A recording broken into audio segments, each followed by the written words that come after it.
Hi, I'm Rachel. I'm here with Nikki. And Nikki, could you tell us a little bit about yourself? And then I'll ask you some questions about this incredible work that's behind us. Yes, I'm so glad to be here with you, Rachel. So I am an experimental poet, and I started out as a writer, really engaged with text. And as I became a material and participatory installation artist, that text really stayed as a main fiber, a main artery through my work. And what I am working on through bringing these media together is how do we understand our world around us and how we express that in language.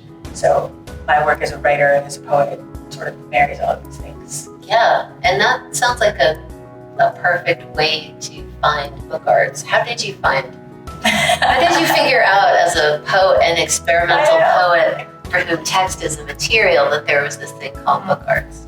Wonderfully, I worked with an incredible poet named Jenna Osman, who created a book of poems in a box.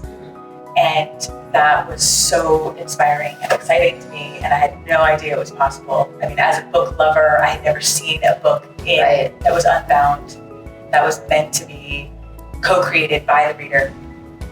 And it opened up an entire world of possibilities, and immediately started researching and finding out there's this long tradition of book arts and all of this incredible work that has happened for the last, millennia of human experience. And it is so vibrant and exciting what's happening today, that books as objects, books as containers, books that question what's possible with transferring information. Yeah, and expanding the idea of the book. Yes. In an infinite kind of way. For sure. Right? So tell me a little bit about this work, and also I'm interested to hear about how you think of it as a book. So it's certainly conceptual. It does grow out of the space that a book is an organization system of language, and that being also a network. So this is a work of net as well. And I began this work in 2019 during our past political landscape that has shifted in so many ways. And it was also in the midst of so many of the detention centers that were existing for immigrants attempting to enter the United States. And what I wanted to explore, to investigate, was how people are caught, how ideas are caught, how things can be halted within nets. And when it was originally conceived, I was working with this idea of an experience of being complicit in a very problematic practice of human containment. And when you say complicit, you mean like as a U.S. citizen? Yes, that we are all part of this. All part of this. It's not someone over there. Absolutely. Right. And as we entered a much more total experience of the apocalypse and with the COVID-19 pandemic, it no longer became about trying to make someone think of themselves in an experience of isolation, because we all now have entered into one. Right. And we are all now contained. And our language and our interaction has been reduced in extreme ways. So working with text that's in multi-language, working with images,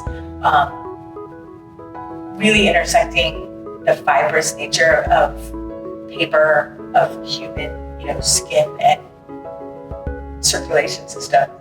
How do we live through this? How do we create something that really asks hard questions? And what do we do next? So tell me about if someone was to look through these papers, what kinds of language would they read, and how do you're also inviting people to interact with this work, so tell me about that. So this material is a fine Japanese artist fabric that is so fine that it can be torn. And I is printed digitally. I did think about using handwriting, but everything else is already so, it's so fragile that the font actually adds a little structure to it. So I used text that I generated. It was generated both in English and in Spanish. Some of it, then I had it translated the other way, whichever it was not originally. So both exist. There are images as well, passport documents, human anatomy that are part of it. So it is meant to be physically engaged with. It's meant to respond to its own ephemeral quality, that it is deteriorating, it is declining. I mean, that's the experience of all organic material, that everything is becoming really fertilizer for something else, right? So you got this state of entropy, this thing that looks like it's kind of collapsing, and then you have this kind of pile down here. And as people came to the show, they were invited to take material, tear it, add it to the web, take it with them, right? So how does that participatory component complete the work for you? So the way I see art in general and our whole human experience is that it's in the world of co-creation. And so any work that I make is really a work that I am initiating, and I cannot complete it without my community, however that's conceived to be. So all of these pieces have been, they can be added, they can be taken away, they can be torn, they can be rearranged.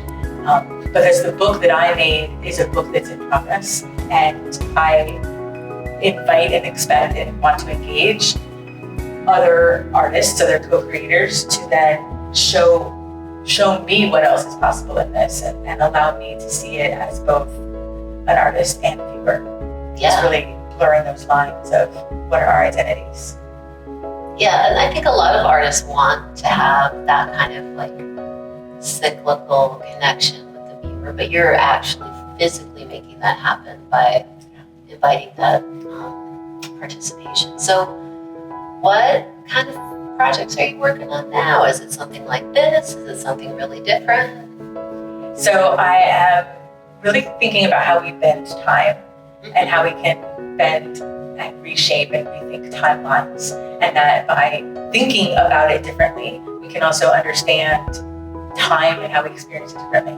So thinking about like the instrument panel on a car and how like a line is really an arch, or thinking about how a line in geometry is a two-dimensional experience, but what if we explored time as a three-dimensional object like a cube?